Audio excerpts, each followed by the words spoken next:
உங்களை நம்பி போகாதீங்க, நீங்கள் வாங்க, நாம் வந்து இந்த போராட்டத்தை தொடர வேண்டாம் அப்படின்னு பேசிட்டு வந்துடுறாங்க. பிராட்வேல ஒரு ஆஃபீஸ் இருக்குது, அதுக்கு ஸ்ட்ரைக் ஆஃபீஸ்னு பேர்.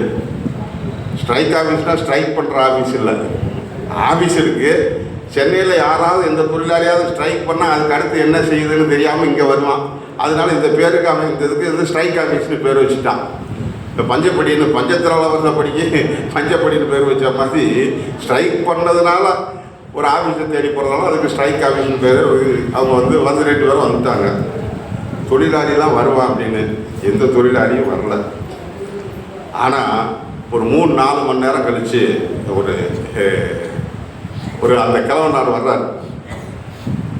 வந்து நேராக இந்த ஆஃபீஸ்க்கு வர்றாரு. வந்து உங்கள் 2 பேரையும் பார்த்து பேசி நீங்கள் இப்படிலாம் பேசிட்டு போனீங்க அப்படின்னு சொன்னாங்க, கேள்விப்பட்டேன். ஆனால் தொழிலாளி வந்து அவனோட சேர்ந்து ரொம்ப நாளாக உழைத்து கொண்டிருக்கிறான்ல, அவன் மேலே ஒரு நம்பிக்கை இருக்கும் அவனுக்கு.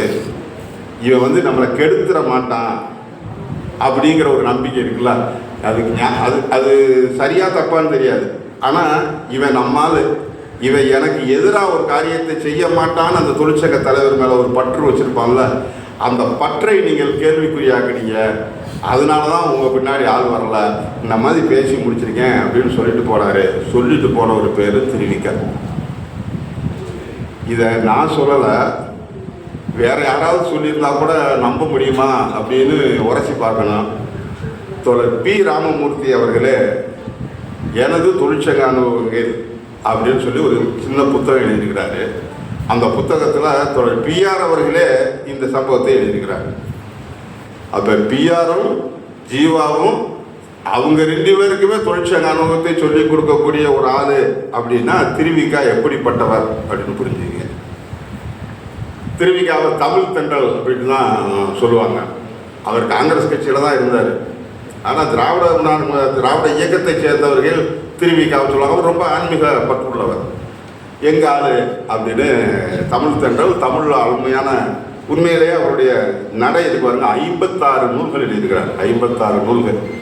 அந்த நூல்களை படிச்சிங்கன்னா அந்த அந்த தமிழே ஒரு மாதிரியான தமிழ் பேசினாக்க அது எடுத்தோம்னா வழக்கமாக நம்ம பேசுகிற மொழியாக இருக்காது. அதே சமயத்தில் பல்லை உடைக்கிற இலக்கணமாகவும் இருக்காது. ரொம்ப ஜிலுஜிலுன்னு நல்லா நம்ம சிறுமலை காற்று வாங்கின மாதிரி அது அழகாக ஓடக்கூடிய எழுத்து நடை அவருடையது. பேசுகிறத நான் கேட்டதில்லை, பேச்சும் அந்த மாதிரி தான் இருந்திருக்கும். ஏன்னா தமிழ்நாட்டினுடைய மூத்த தலைமுறை தொழிலாளர்கள் எல்லாரும் அவர் சொல்கிறதையெல்லாம் கேட்டாங்க. ஆக அப்படிப்பட்டவருடைய வாழ்க்கையை பற்றி நாம் கொஞ்ச நேரம் ஒரு மணி நேரத்துக்குள்ளே எவ்வளோ சொல்ல முடியுமோ அவ்வளோ சொல்ல முயற்சிக்கலாம். சுயசரிதைன்னு எழுதுகிறார். திருவிக்கா வாழ்க்கை குறிப்புகள்னு ஒரு புத்தகம் எழுதியிருக்கிறார். 56 புத்தகங்கள் இந்த புத்தகம் ஒன்று. இந்த புத்தகத்தில் அவர் ஏன் நான் வாழ்க்கை சரிதம்னு எழுதலை அப்படின்னு சொல்கிறார். நான் இந்த டைரி குறிப்பெல்லாம் வச்சிருக்கல, எத்தனாம் தேதி எது நடந்துச்சுலாம் எனக்கு நினைவு இல்லை. ஆனாலும் என்னை பற்றி எழுதணும்னு சொன்னாங்க, அதனால நான் எழுதுகிறேன். அதனால இதை வந்து நான் சுயசரிதம்னு போட்டுக்க முடியாது அப்படின்னு சொல்கிறார். இப்போ எழுதியிருக்கிறது கிட்டத்தட்ட ஒரு 800 பக்கம் கொண்ட புத்தகம். இதில் கிட்டத்தட்ட ஒரு 105 பக்கம் எனது தொழிற்சங்க வாழ்க்கை அப்படின்னு அவர் எழுதியிருக்கிறாரு. நான் முழுசு உட்காந்து குறிப்பெடுத்தேன். என் மகன் கேட்டான், எப்போ திருவிக்காவை பற்றதுக்கு நீங்கள் என்னப்பா இப்படி உட்காந்து நோட்ஸ் எடுத்துருக்கீங்க அப்படின்னா, திருவிக்காவை பற்றி பேசுறதுன்னா சும்மா பேசுங்க அப்படின்னு சொன்னால் பேசிட்டு போயிடலாம். ஆனால் திருவிக்காவுக்கே ஒரு விழா எடுக்கும்போது அதில் எத்தனை பேர் வர்றீங்க அப்படிங்கிறது முக்கியமானதல்ல, அதில் சான்றுகளோடும் உண்மைகளோடும் பேசுவதுங்கிறது ரொம்ப ரொம்ப அவசியம். அப்போ அதனால் கிட்டத்தட்ட ஒரு 3 மணி நேரத்துக்கு மேலே செலவழித்து அந்த 106 பக்கத்தை சுருக்கி உங்களுக்கு தருவதற்காக கொண்டு வந்திருக்கிறேன். இயன்ற வரைக்கும் நான் சொல்கிறது பார்க்குறேன். அந்த மணி நேரம் ஆகும்போது கொஞ்சம் சொல்லிடுங்க, சொல்லலாமான்னு நினைக்காதீங்க, தாராளமாக சொல்லிடுங்க. ஒரு 10 நிமிஷத்துக்கு முன்னாடி சொல்லுங்கள், நான் நிறைவுக்கு வந்துடலாம். எந்த நேரத்துலையும் நிறைவுக்கு வச்சுக்கிற மாதிரி போய் வச்சுக்கலாம். இப்போ அந்த வாழ்க்கை குறிப்பு அதில் கிட்டத்தட்ட அவர் ஒரு 104 பக்கம் அவருடைய இதை பற்றி எழுதியிருக்கிறாரு. இதை தொடங்குறதே எப்படி தொடங்குறாரு அப்படின்னா, ஏன்னா திருவிக்காவை பற்றி தெரிஞ்சுக்கிறது அப்படிங்கிறது துவக்க கால தமிழ்நாட்டு தொழிற்சங்கத்தை பற்றி தெரிந்து கொள்வது. திருவிக்காவுடைய அனுபவங்களை கற்றுக்கொள்வது அப்படிங்கிறது அவரை நம்முடைய ரோல் மாடலாக, நமக்கு ஒரு உதாரண புருஷனாக நமக்கு முன்னாடி நிறுத்திக்கிறது. இப்போ நம்ம ஒவ்வொருத்தருமே தொழிற்சங்க வாழ்க்கையில் நமக்கு முன்னாடி யாராவது ஒருவரை பின்பற்றி வந்திருக்கிறோம்.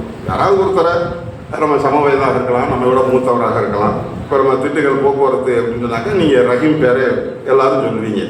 அப்போ மாடலாக இருக்கான் பார்த்தீங்களா, அவனுக்கு ஒரு பெரிய கடமை இருக்குது. அவர் my life is my message அப்படின்னு சொன்னார் காந்திஜி. நீங்கள் உங்களுடைய செய்தியாக என்ன சொல்ல விரும்புகிறீர்கள் அப்படின்னு கேட்கும்போது அவர் சொன்னார், என்னுடைய வாழ்க்கையை தான் என்னுடைய செய்தி. நான் எப்படி வாழ்ந்தேனோ அதிலிருந்து பார்த்துக்கோ, நான் என்ன வாயிலிருந்து சொல்கிறதுக்கு என்ன இருக்குது அப்படின்னு. அப்போ நம்ம ஒவ்வொருத்தருமே தொழிற்சங்கத்தினுடைய தலைமை பொறுப்பில் இருக்கவங்க, நீங்கள் கிளையில் இருக்கலாம், மத்திய சங்க பொறுப்பில் இருக்கலாம், மாநில பொறுப்பில் இருக்கலாம். நீங்கள் என்ன நினைக்கணும் அப்படின்னா, உங்களை இந்த சமூகம் பார்த்து கொண்டே இருக்கு. உங்களை நம்பி இந்த தொழிற்சங்கத்தில் பல தொழிலாளர்கள் இருக்கிறாங்க. நீங்கள் அவங்களுக்கெல்லாம் ரோல் மாடலாக இவரை மாதிரி நான் இருக்கணும் அப்படின்னு நினச்சி கொண்டு வர்றவங்களா, அப்படி செலுத்துகிறவர்களாக நாம் மாற வேண்டும் அப்படின்னு சொன்னால், நமக்கெல்லாம் பெரிய ரோல் மாடல் யாருன்னா திருவிக்கா. ஏன்னா இப்போது நம்ம ஒரு போக்குவரத்து தொழிற்சங்கத்தில் ஒரு பிரச்சனை, அல்லது எந்த ஒரு தொழிற்சங்கத்திலையும் ஒரு பிரச்சனைன்னு வைங்களேன், இதே மாதிரி பிரச்சனை முன்னாடி என்ன வந்திருக்கு அப்படின்னு பார்ப்போம். அப்போ யார் நமக்கு துணை நின்றாங்க அப்படின்னு பார்ப்போம். அப்போ நம்ம என்ன நிலை எடுத்தோம் அப்படிங்கிறத பார்ப்போம். அந்த நிலை வெற்றியா தோல்வியா, ஏன்னா அப்போவே நம்ம இப்படி இல்லாமல் இப்படி செஞ்சுருந்தா சரியாக வந்திருக்கும் அப்படின்னு நமக்குள்ள ஒரு சிந்தனை இருக்கும் அப்படின்னு பார்ப்போம். ஒருவேளை நமக்கு தெரியல அப்படின்னா நமக்கு மூத்தவர்களை கேட்போம். நம்ம போக்குவரத்து கழகம் இல்லைனாக்கா வேற ஏதாவது ஒரு தொழிற்சாலையில் என்ன நடந்துச்சு அப்படின்னு பார்ப்போம். அப்போ நமக்கு பார்ப்பதற்கு ஒரு பெரிய அளவுக்கு விரிந்து பிறந்த கேன்வாஸ் இருக்குது. அதில் நமக்கு வேணுங்கிறத தேடி எடுக்க முடியும். இப்போ ஒன்றுமே தெரியலனாலும் கூகுளில் அடித்து பார்த்தோம்னா அதில் 4 பதில் வந்தாலும் ஒன்றும் இப்போல்லாம் ஆர்டிஃபிஷியல் இன்டெலிஜென்ஸ் வந்துருச்சு. அடித்த 2 செகண்டில் பதில் தருது. அந்த பதில் நிஜமாக இருக்கா சரியாக இருக்கான்லாம் தெரியாது, ஆனால் ஒரு பதில் வரும், அவ்வளோதான். அப்போ அப்படிப்பட்ட ஒரு உலகத்தில் நம்ம வாழ்கிறோம். ஆனால் திருவிக்கா தொழிற்சங்க வாழ்க்கையை தொடங்கிய போது தமிழ்நாட்டில் அதற்கு முன்னாடி பெரிய தொழிற்சங்கம் என்று எதுவும் இல்லை. 1908 கோரல் மில்ஸில் வஉசி நடத்திய வேலை நிறுத்தம். இந்த வேலை நிறுத்தத்தில் வெற்றி பெற்றாங்க. 4 நாளில் அரெஸ்ட் பண்ணி அவருக்கு 40 வருஷம் ஜெயில் தண்டனை கொடுத்தான். போட்ட செட்டில்மெண்ட்டை அமுலாக்கலை. இதுதான் அவங்களுக்கு முன்னாடி இருந்த எக்ஸ்பீரியன்ஸ். அப்போது ஒவ்வொன்றையும், அதாவது நாம் ரோட்டில் போகிறோம், சிங்கிள் ரோடு போகிறது தான் சிரமம், அப்புறம் டபுள் ரோடு போகிறது ரொம்ப ஈஸி, 4 வழிச்சாலை போகிறது அதை விட ஈஸி இல்லையா? ஆனால் இப்போ 4 வழிச்சாலை போட்டவன் தான் பெரிய ஆளுன்னு சொல்கிறான். இல்லை, அந்த ஒத்த ரோடு போட்டான் பாருங்க, எந்த மிஷினும் இல்லாமல் காலில் டயராக கட்டிக்கிட்டு குடும்பம் பூரா ரோட்டில் டென்ட்டு கட்டி படுத்துறது போட்டால் பார்த்தீங்களா, அந்த ரோடு போட்டது தான் பெருசு. இப்போ 4 வழிச்சாலையை அகலமாக 3 பேர் 10 மிஷினை வச்சுட்டு ஓட்டுறதுக்கு பேர் கடினம் இல்லை. அப்போது முள்ளும் கல்லும் அடர்ந்திருந்த பாதையே இல்லாத பாதையில் ரோடு போட்டவர் யார் அப்படின்னா அது திருவிக்கா. அவர் என்ன சொல்கிறாருன்னா, அவர் எடுத்த உடனே என்ன சொல்கிறாருன்னா, என்னுடைய வாழ்க்கையை பெரிதும் கவர்ந்தது தொழிலாளர் இயக்கம். அது என் ஊன் உறக்கத்தை குலைத்தது. என்னால் தூங்கவே முடியல. ஊன் உறக்கத்தை குலைத்தது, என்னை மெலிவித்தது. அதுக்கு நல்லா ஸ்ட்ராங்கான பாடு. என்னை ஒல்லி ஆக்கிடுச்சு, என்னை தன்னுள் யோகி ஆக்கியது. இதுதான் ரொம்ப முக்கியமானது. ஆன்மீக தேடலில் கொண்டிருந்த ஒருத்தரை யோக நிலை அடைவது அப்படிங்கிறது, முக்தி நிலை அடைவது அப்படிங்கிறது ஆன்மீகத்தில் தானே போக முடியும். ஆனால் இவர் சொல்கிறாரு, தொழிலாளர் இயக்கம் தான் என்னை யோகியாக்கியது அப்படின்னு சொல்கிறாரு. அதுக்கு நிறைய விஷயங்களை சொல்கிறார். ஒரு முத என்ன பண்ணுறாருன்னா, கீர் ஹார்டின்னு ஒருத்தர், அவர் பிரிட்டிஷ் எம்பி, லேபர் பார்ட்டியோட எம்பி. அவர் சென்னைக்கு வர்றார். ஸ்பென்சர் இப்போவும் இருக்குது. ஸ்பென்சர் முன்னா இப்படிலாம் வேறு பழைய கட்டடத்தில் ஸ்பென்சர் இருந்தது. முன்ன ஸ்பென்சருங்கிறது சென்னையினுடைய அடையாளங்களில் ஒன்று. அந்த ஸ்பென்சர் கட்டத்தில் இவர் கணக்குடைய அக்கௌண்டண்ட்டாக இருக்கார். அவர் சிறு கணிதராய் இருந்தேன், அதுதான் அவருடைய தமிழ். சிறு கணிதராய் இருந்தேன், அக்கௌண்டண்ட்டு அதாவது கணக்குள்ள அப்படிங்கிறத கணிதர் அப்படின்னு சொல்கிறார். சிறு கணிதராய் இருந்தேன். அப்போ இந்த இதெல்லாம் தேடும்போது எனக்கும் அவருக்கும் ஒரு உரையாடல் நடந்தது. அப்புறம் தொடர்ச்சியாக வரும்போதெல்லாம் என்கிட்ட அவர் பேசினார். அப்படி பேசியதன் விளைவாக கொஞ்சம் கொஞ்சமாக வந்து இந்த தொழிலாளர் உலகம் எப்படிப்பட்டது அப்படின்னு நான் கொஞ்சம் கொஞ்சமாக யோசிக்க ஆரம்பித்தேன். நான் படிக்கிறதுலலாம் அதை பற்றி தேட ஆரம்பித்தேன் அப்படின்னு சொல்கிறாரு. இது நம்ம வாழ்க்கையில் நம்ம எல்லாரும் உங்களும் நீங்கள் கூட ஒரு விஷயம் உங்களுக்கு பிடித்து போயிடுச்சு அப்படின்னு சொன்னால், ஒரு செய்தியை படிக்கும்போது நீங்கள் என்ன மனசுக்குள்ள பிடிச்சி போயிருக்கோ அந்த விஷயம் வந்து பழிச்சு கோடு போட்டு, நீங்கள் கோடெல்லாம் போட வேணாம், உங்கள் மனசே அதுக்கு கீழே கோடு போடும். இந்த விஷயம் இங்கே இருக்குது அப்படின்னு கோடு போடும். ஒரு ஓய்வூதியை பற்றி ஒருத்தர் யோசிச்சுட்டு இருக்காருன்னா, ஓய்வூதியம் பற்றி ஒரு செய்தி வந்ததுன்னா உடனே அதை நம்ம பார்ப்போம். எனக்கு கூட முதல்ல வந்து ரொம்ப சின்ன வயசில் தொழிற்சங்க வரலாறு சம்மந்தமாக பாடம் எழுது அப்படின்னு சொன்னாங்க. எனக்கு முன்னாடி அந்த பாடத்தை எடுத்து கொடுத்த தோழர் ஏஎம் கோபு அவர்கள் சொல்லும்போது உட்காந்து போராத்தையும் குறிப்பெடுத்து வச்சுருந்தேன். 4-5 வகுப்புக்கு நான் அதில் எழுதுறதை சொன்னேன்.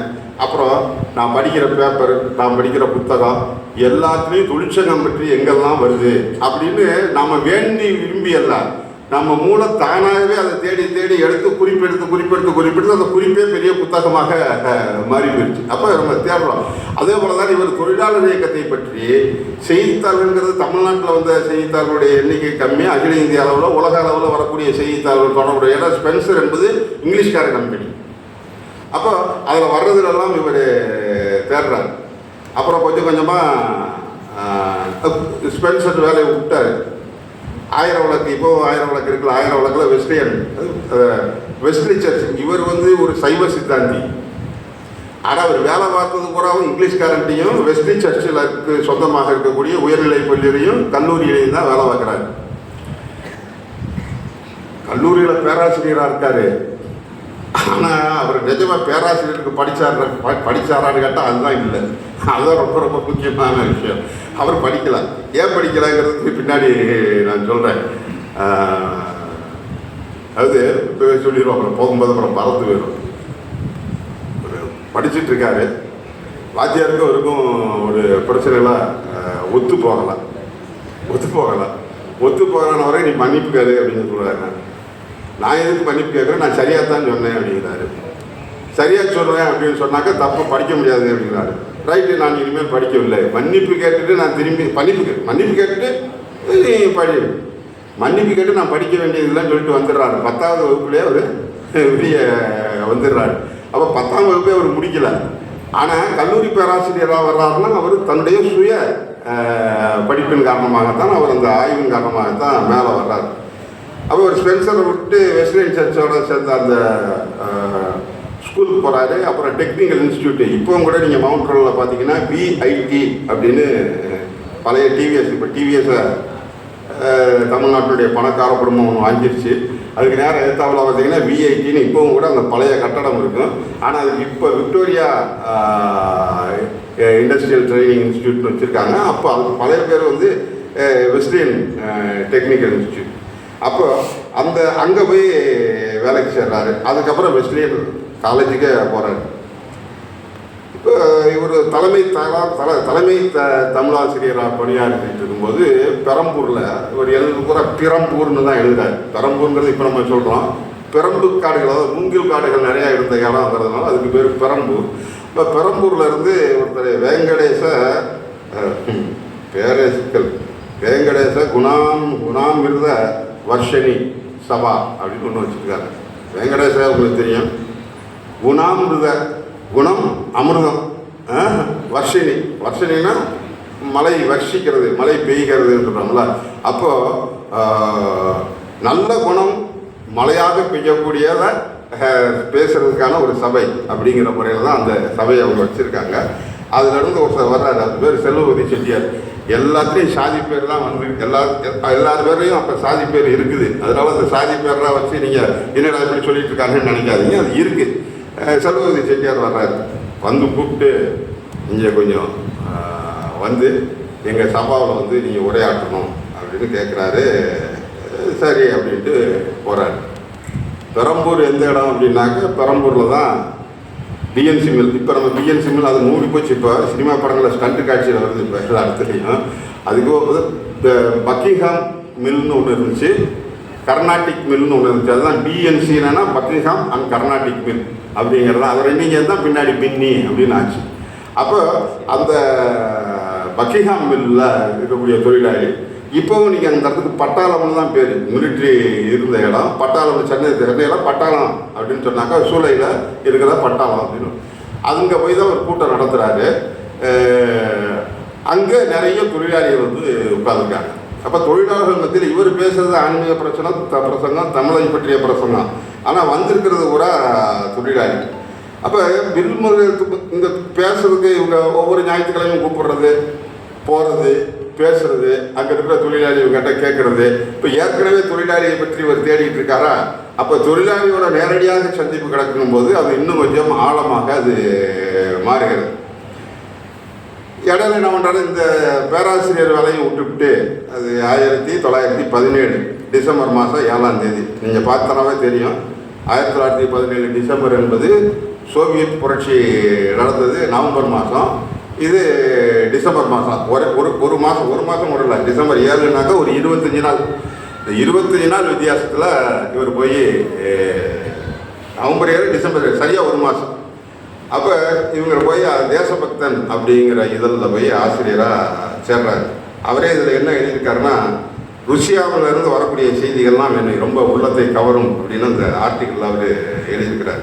அப்போ அக்டோபர் புரட்சியை பற்றிய செய்திகள் அவருக்கு ஏதாவது வகையில் வந்தடைந்திருக்கும். ஏன்னா அதுக்கு முன்னாடியே புதிய ருஷ்யா அப்படிங்கிற பேரில் மகாகவி பாரதி புதிய ருஷ்யாவை பற்றி ஒரு பெரிய பாடல் எழுதியிருக்கிறார். அந்த பாட்டுக்குள்ளெல்லாம் போனோம்னா அதுக்கு ரொம்ப நேரமாக அதுக்குள்ள வேண்டாம். இப்போ தொழிலாளர்களுடைய குறைபாடுகள் வந்து இந்தியன் பேட்ரியட் அப்படிங்கிற பத்திரிகையில், இப்பவும் பேட்ரியட்ங்கிற பத்திரிகை வருது. இந்த பேட்ரியட் பத்திரிகையில் இந்திய தொழிலாளர்களுடைய குறைபாடுகளை பற்றி பிரச்சனைகள் வருது. ஏன்னா 1881 பம்பாயில் மில் தொழிலாளர்கள்லாம் சேர்ந்து போராட ஆரம்பிச்சிட்டாங்க. 1881 ஃபர்ஸ்ட் ஃபேக்டரிஸ் ஆக்ட் வந்துருச்சு. 1891 செகண்ட் ஃபேக்டரிஸ் ஆக்ட் வந்திருக்கு. அப்போ இந்த செய்தியெல்லாமும் சேர்ந்து வருது. அப்போ இதெல்லாம் சேர்ந்து பார்க்கும்போது இவர் இதெல்லாம் தெரிஞ்சவர் யார், இந்த பேட்ரியாட்டில் யார் எழுதிட்டு ஒரு பேர் என்னன்னா திவான் பகதூர் கேசவ பிள்ளை அப்படின்னு பேர். இப்போ அவர் இங்கே வரும்போது இவர் தேசாபிமானியில் வேலை பார்க்குறாரா, அதில் இருக்கிறத மொழிபெயர்த்து இங்கே போடுறது. கொஞ்சம் கொஞ்சமாக எப்படி வந்து ஒரு தொழிற்சங்க இயக்கத்துக்குள்ளே அவர் இழக்கப்படுறாரு. இந்த கேசவ பிள்ளையோட மருமகன் ஒருத்தருங்க லட்சுமண முதலியார்னு பெரம்பூரில் இருக்கார். அவர் இந்த ராமாஞ்சல நாயுடு, இந்த செல்வபதி செட்டியார்னு அவரை கூப்பிட வந்தார். இவங்கெல்லாம் உட்காந்து பேசும்போது கூட்டத்துக்கு முன்னாடி நீங்கள்லாம் வர்றதுக்கு முன்னாடி நாங்கள் உட்காந்து பேசிகிட்டு இருந்தோம்ல, அந்த மாதிரி உட்காந்து பேசிகிட்டு இருக்கும்போது அப்போ இந்த தொழிலாளர் பிரச்சனைகள்லாம் வருது. சரி, இப்போ தொழிலாளி விஷயத்தை பற்றி பேசுறதுக்கே ஒரு கூட்டம் போடுவோம் அப்படின்னு சொல்லி ஒரு கூட்டம் போடுறாங்க. அது 1918 மார்ச் மாதம் 2ஆம் தேதி சனிக்கிழமை அன்னைக்கு ஒரு கூட்டம் நடக்குது. ஏராளமான அவர் சொல்கிறாரு, மைதானம், மதிர்ச்சுவர், மரங்களிலெல்லாம் தொழிலாளிகள் இருந்தாங்க.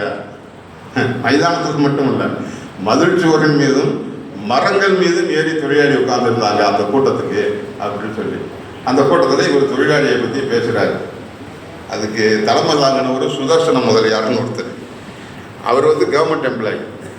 அவர் என்னடா பேசுவேதோ பிரார்த்தனை கூட்டம்னு வந்து பேசுகிறதே வேற பேசுகிறாங்கன்னு சொல்லிட்டு எந்திரிச்சு போய், ஐயா நீங்கள் இதெல்லாம் பேசக்கூடாது, கொஞ்சம் நிறுத்துங்க அப்படின்னு சொல்கிறாங்க.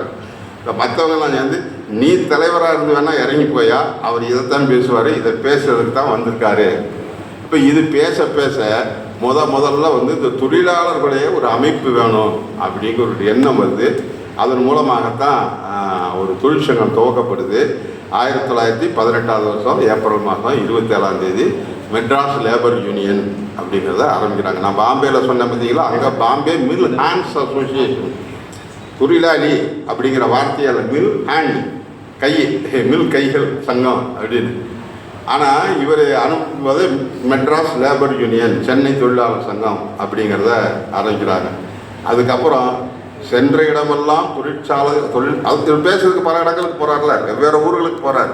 இப்போ போகிற இடத்துலலாம் தொழிலாளி பற்றி பேசுவதை நான் விரதமாக கொண்டேன் அப்படின்னு அவர் எழுதுகிறார். இப்போ விரதமாக கொண்டது இன்றைக்கி புரட்டாசி 1ஆம் தேதியில் ரொம்ப பேர் விரதம் இருப்பாங்க. கறி சாப்பிடாமல் இருக்கிற விரதம், பேசாமல் இருக்கிற விரதம்.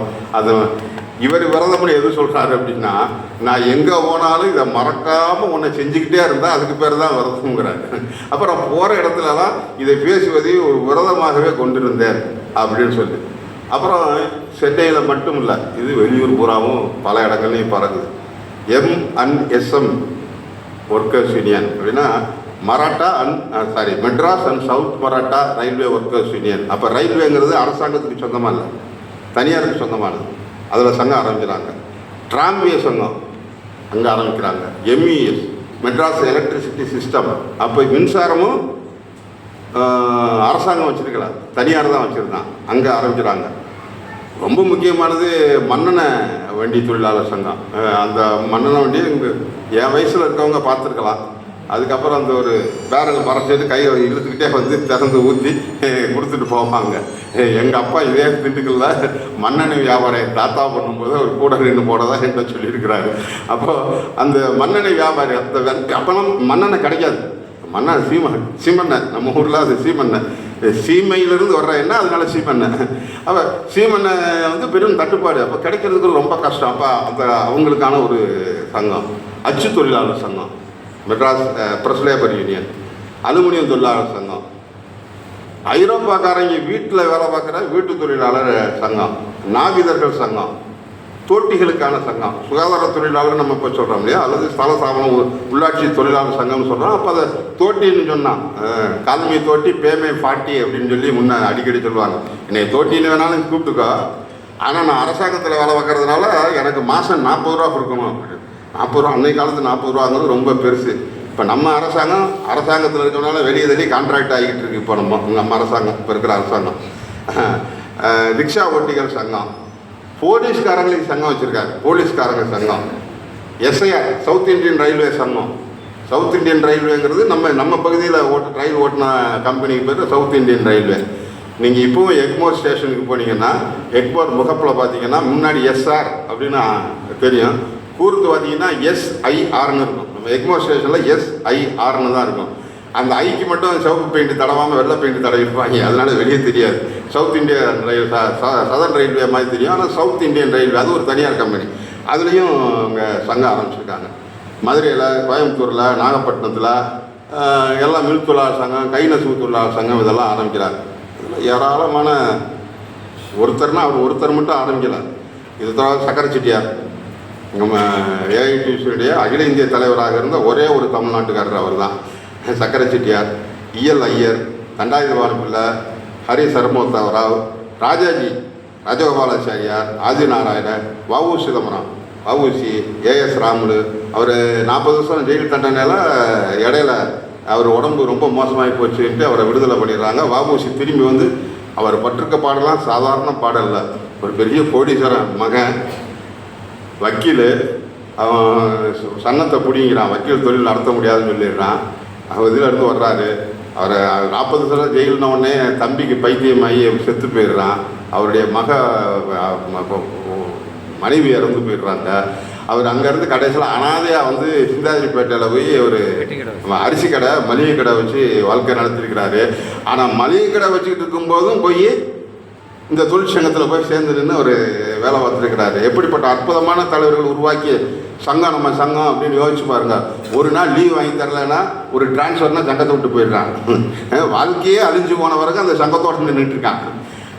வஉசி, MC ராஜா, ஒடுக்கப்பட்ட மக்களுடைய ஆதி திராவிட மக்களுடைய பெரிய தலைவர் MC ராஜா, டாக்டர் நடேச முதலியார். இவங்க பேர்லாம் சென்னையில் பார்த்தீங்கன்னா ரோடு இருக்கும், டாக்டர் நடேசர் ரோடு அப்படின்னு திருவல்லிக்கேணியில் இருக்குது. அதாவது மதுரையிலேருந்து ஜார்ஜ் ஜோசப், ரோசாப்பூ தர அப்படின்னு நம்ம மதுரையில் இருந்தவங்கலாம் அவரை ஜார்ஜ் ஜோசப்ங்கிற வாய்ப்புள்ள ரோசாப்பூ தர அப்படின்னு கூப்பிட்டுருக்காங்க. அவர் இவங்க எல்லாரும் சேர்ந்து தான் இந்த கட்டமைப்பை உருவாக்குறாங்க. ஒருத்தருக்கு இல்லை, இத்தனை பேரை பற்றியும் அவர் சொல்கிறார். இத்தனை பேரை பற்றியும் ஒவ்வொருத்தருடைய குணநலனை பற்றியும் தனித்தனியாக எழுதியிருக்கிறார்.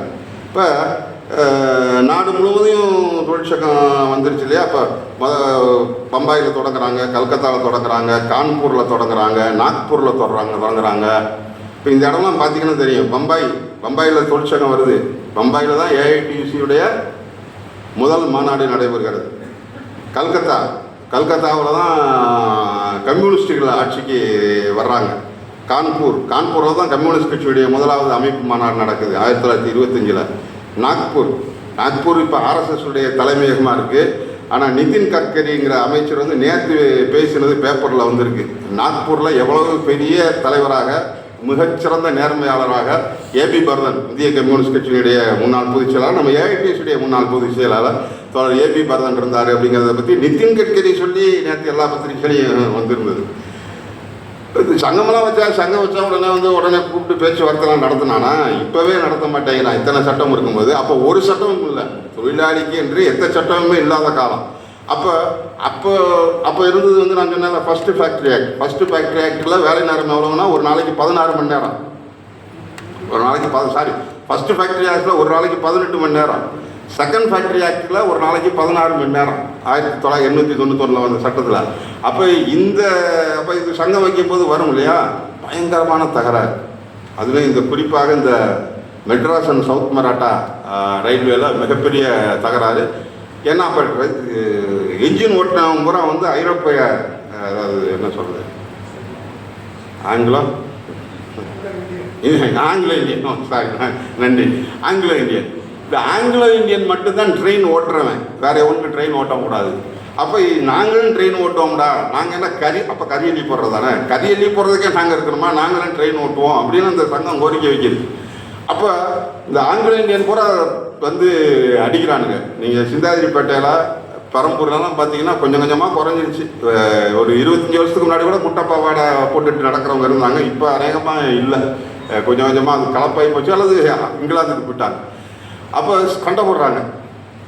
அப்போது அவன் என்ன சொல்கிறான், சரி ஈரோட்டில் இருந்து தொடங்கி சென்னைக்கு சென்ட்ரல் ஸ்டேஷனுக்கு இத்தனை மணி நேரத்தில் ஒரு ஆங்கிலோ இந்தியன் டிரைவர் அல்லது யூரோப்பியன் டிரைவர் ஓட்டுறான், அதே மாதிரி உங்களால் ஓட்ட முடியுமா, அப்படின்னா உனக்கு ஓட்டுறதுக்கு தர்றோம் அப்படின்னு சொல்கிறாங்க. அதுக்கு என்ன பண்ணுறான்னா, நான் தான் ஆளை தேர்ந்தெடுப்பேன்னு சொல்லி இருக்கிறதுலையே ஒரு நோஞ்சான ஒரு ஃபயர்மேனை தேர்ந்தெடுக்கிறான். ஆனால் அவருக்கு பேர் ஆரோக்கியசாமி. நிஜமாவே நான் சொல்ல போகிறேன், நிஜமாவே ஆரோக்கியசாமி. அப்போ இவர் வண்டியை ஓட்டிட்டு போகணுமே, எப்படியாவது ஓட்ட வைக்கணும், வம்பு பண்ணுவாங்க எல்லா ஊர்லேயும். இப்போ மாதிரி இல்லை, ஈரோடு விட்டால் சேலம், திருப்பூர் விட்டால் சேலம், சேலத்தை விட்டால் நம்ம என்ன ஜோலார்பேட்டை விட்டால் காட்பாடி, அப்படி வர்றதில்ல. ஒவ்வொரு ஸ்டேஷன்லேயும் நின்று வரும். மதுரையிலேருந்து திண்டுக்கல் வர்றதுக்கே 3 மணி நேரம் வரும்ல பஸ்ஸு, நமக்கு தெரிஞ்சு. அப்போ அப்படி ஒரு காலம் இல்லையா. எல்லா ஊர்லேயும் இந்த தொழிற்சங்கத்தை சேர்ந்தவங்க பூரா கையில் மாலையோடு நின்று வண்டியை நிறுத்தின உடனே ஆரோக்கியசாமி கழுத்தில் மாலையை போடுறது, ஆரோக்கியசாமிக்கு வேகமாக வண்டியை ஓட்டு அப்படின்னு சொல்கிறது. ஓட்டி அவங்களால நிறுத்தவே முடியாது, கரெக்டாக வந்துட்டான். ஆனாலும் ஆங்கிலோ இந்தியர்கள் அல்லாதவர்களை இந்தியன் கொள்ள, இதெல்லாம் ஒரு பெரிய சண்டை. அதே போல் போலீஸ் சங்கத்திலையும் பயங்கரமான தகராறு. இப்போ இல்லையா இந்த ஹிந்து பத்திரிகை அப்போவே வந்துக்கிட்டு இருந்துச்சு. அதனுடைய முதலாளி கஸ்தூரி ரங்க ஐயங்கார். அந்த கஸ்தூரி ரங்க ஐயங்கார்ட்ட சொல்லி, நீ தாயா போலீஸுக்கு சங்கத்துக்கு தலைவராக இருக்கணும் அப்படின்னு சொல்லி போட்டோன்னு சொல்லி அதில் என்ன எழுதுறாருன்னா, அந்த காலத்தில் பெயர் பெற்று விளங்கியவரை எப்படியாவது தொழிற்சங்கங்களில் ஈடுபடுத்துவது ஒரு தொழிலாளர் பணியாக நான் கொண்டிருந்தேன் அப்படின்னு சொல்றாரு. ஜனங்கள் மதிக்கிற ஒரு நேர்மையாக இருக்க ஒருத்தனை எப்படியாவது தொழிற்சங்கத்துக்குள்ள கொண்டாந்து விட்டுறணும் அப்படின்னு நான் நினச்சிட்டு இருந்தேன். உங்களுக்கு பலருக்கு தெரிஞ்சிருக்காது, கேட்டிக்க இங்கிலாந்தில் படித்தவர் பூபேஷ் குப்தா, இந்திரஜித் குப்தா, ஜோதி பாசு, இந்திரா காந்தி, கிரண் முகர்ஜி, இவங்களோடலாம் படித்தவர். பலர் என்ன சொல்லுவாங்க, அவர் இங்கிலாந்துலேயே கம்யூனிஸ்ட் ஆகி வந்துட்டார் அப்படின்னு. அவர் இங்கிலாந்தில் கம்யூனிஸ்ட் ஆகலை. இங்கிலாந்தில் அவர் ஒரு ஹாக்கி வீரராக இருந்தார். ஐரோப்பா பூரா போய் ஹாக்கியெல்லாம் விளையாடிருக்காரு. ஆனால் அங்கேருந்து கம்யூனிஸ்டாக வரலை. மதுரையில் ஒரு வக்கீல் தொழில் பார்த்துட்ருக்காரு. சிங்கப்பூர் மலேசியாவில் வேலை பார்த்துட்டு வக்கீலாக இருந்துட்டு, அப்புறம் அங்கேருந்து 2ஆம் உலகப் போர் வந்தவரை மதுரையில் வேலை பார்க்குறாரு. அப்போ ஃப்ரெண்ட்ஸ் ஆஃப் சோவியத் யூனியன் என்று ஒரு அமைப்பு இருக்குது. சோவியத் யூனியன் 2ஆம் உலகப் போர் சமயத்தில் சோவியத் யூனியனை ஆதரிப்பதற்காகவே ஃப்ரெண்ட்ஸ் ஆஃப் சோவியத் யூனியன் அப்படின்னு சொல்லி அதான் பின்னாடி இஸ்கர்ஸ்னு மாறிச்சு. இந்தியா பூராவும் ஒரு சங்கம் இருந்திருக்கு. அந்த அமைப்புக்கு தமிழ்நாட்டுடைய தலைவராக இருந்தவர் திருவிக்கா. அப்போ மதுரையில் இந்த 2ஆம் உலக யுத்தத்தை பற்றிய ஒரு கண்காட்சி வைக்கணும், ஒரு போர் நிறுத்தத்தை வலியுறுத்தணும் அப்படின்னு சொல்லி ஒன்று வைக்க சொல்கிறாங்க.